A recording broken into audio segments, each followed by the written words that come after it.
When I was a kid, the disaster we worried about most was a nuclear war. That's why we had a barrel like this down in our basement, filled with cans of food and water. When the nuclear attack came, we were supposed to go downstairs, hunker down, and eat out of that barrel. Today, the greatest risk of global catastrophe doesn't look like this. Instead, it looks like this.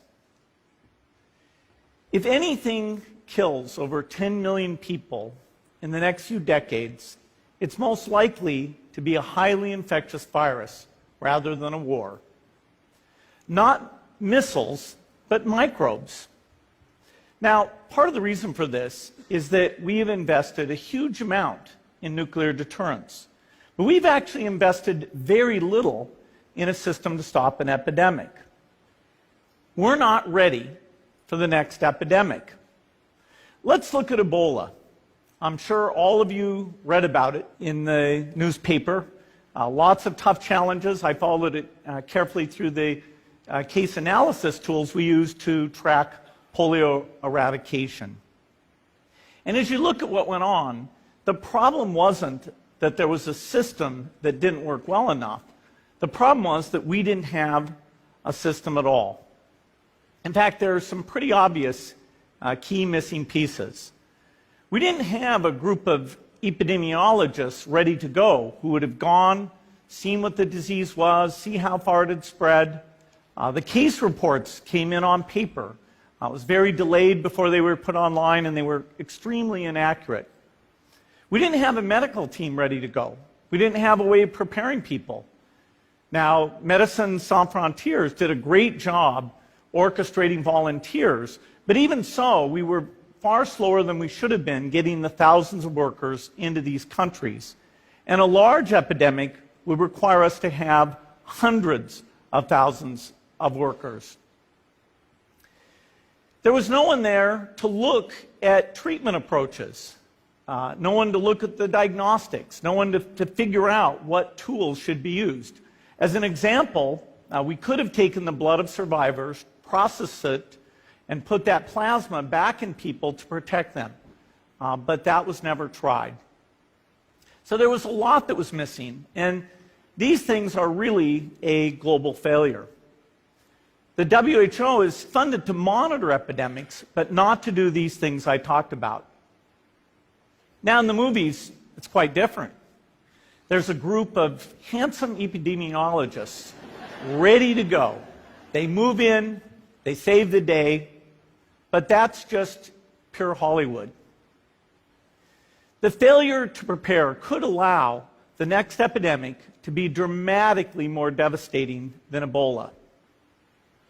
Let's look at the progression of Ebola over this year. About 10,000 people died, and nearly all were in the 3 West African countries. There's 3 reasons why it didn't spread more. The first is there was a lot of heroic work by the health workers. They found the people and they prevented more infections. The second is the nature of the virus. Ebola does not spread through the air. And by the time you're contagious, most people are so sick that they're bedridden. Third, it didn't get into many urban areas, and that was just luck. If it had gotten into a lot more urban areas, the case numbers would have been much larger. So next time, we might not be so lucky. You can have a virus where people feel well enough while they're infectious that they get on a plane or they go to a market. The source of the virus could be a natural epidemic like Ebola, or it could be bioterrorism. And so there are things that would literally make things 1,000 times worse. In fact, let's look at a model of a virus spread through the air like the Spanish flu back in 1918. So here's what would happen. It would spread throughout the world very, very quickly. And you can see there's over 30 million people die from that epidemic. So this is a serious problem. We should be concerned. But in fact, we can build a really good response system. We have the benefits of all the science and technology that we talk about here. We've got cell phones to get information from the public and get information out to them.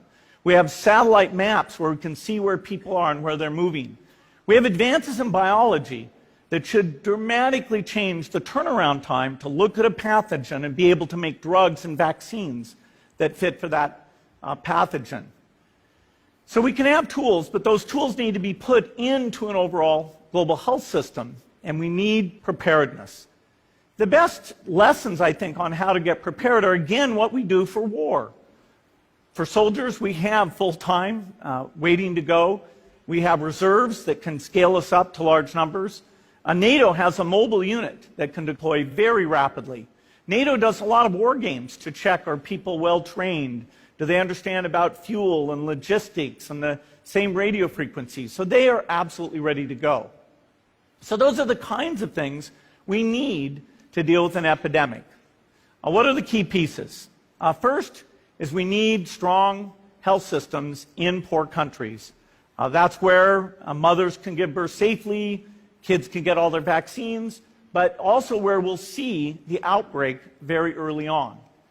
We need a medical reserve corps. Lots of people who've got the training and background who are ready to go with the expertise. And then we need to pair those medical people with the military, taking advantage of the military's ability to move fast, do logistics, and secure areas. We need to do simulations, germ games, not war games, so that we see where the holes are. The last time a germ game was done in the United States was back in 2001, and it didn't go so well. So far, the score is germs 1, people 0. Finally, we need lots of advanced R&D in areas of vaccines and diagnostics. There are some big breakthroughs, like the adeno-associated virus, that could work very, very quickly. Now, I don't have an exact budget for what this would cost, but I'm quite sure it's very modest compared to the potential harm. The World Bank estimates that if we have a worldwide flu epidemic, global wealth will go down by over $3 trillion, and we'd have millions and millions of deaths. These investments offer significant benefits beyond just being ready for the epidemic. The primary health care, the R&D, those things would reduce global health equity and make the world more just as well as more safe. So I think this should absolutely be a priority. There's no need to panic. We don't have to hoard cans of spaghetti or go down into the basement. But we need to get going because time is not on our side. In fact, if there's one positive thing that can come out of the Ebola epidemic, it's that it can serve as an early warning, a wake-up call to get ready. If we start now, we can be ready for the next epidemic. Thank you.